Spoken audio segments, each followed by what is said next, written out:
दलित पिछड़ा समाज संगठन ने उत्तर प्रदेश के इटावा में एक भगवताचार्य के साथ हुई मारपीट और मुंडन की घटना के विरोध में 3 जुलाई को भोपाल में मनुस्मृति जलाने और मुख्यमंत्री को ज्ञापन सौंपने का निर्णय लिया है।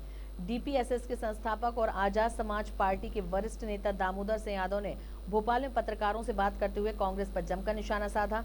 यादव ने कहा कि इटावा की घटना समाज में व्याप्त जातिवादी मानसिकता को दर्शाती है, जहां कथित तौर पर केवल पिछड़ा और यादव जाति से होने के कारण भगवताचार्य के साथ दुर्व्यवहार किया गया। उन्होंने इसे मनुवादी सोच का परिणाम बताया, जिसके तहत शूद्रों को धार्मिक ग्रंथों को सुनने और पढ़ने का अधिकार नहीं है।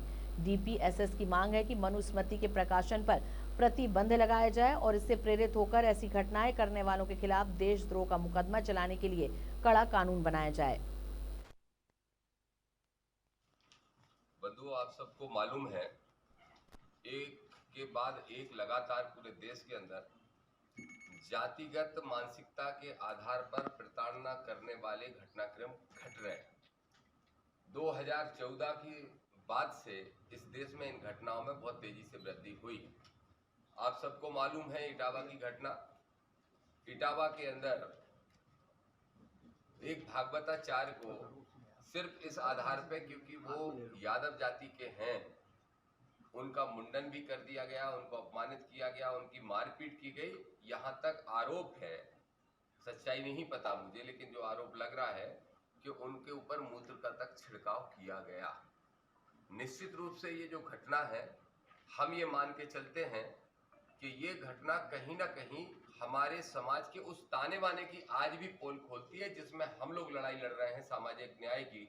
और हम कहते हैं कि आज भी जाति के आधार पर ऊंच नीच और शोषण करने की सोच बनी हुई है।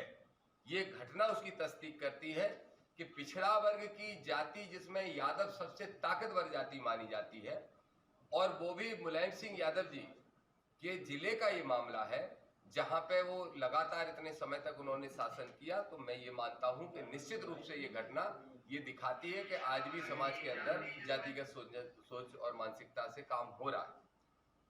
निश्चित रूप से इस तरह की जब घटना होती है तो हमें उसके जड़ में जाना चाहिए, और उसके जड़ में जाने के बाद हमें ये पता चलता है कि भारत देश बाबा साहब के द्वारा बनाए हुए संविधान से चलता है, तो फिर मानसिकता किसकी चलती है?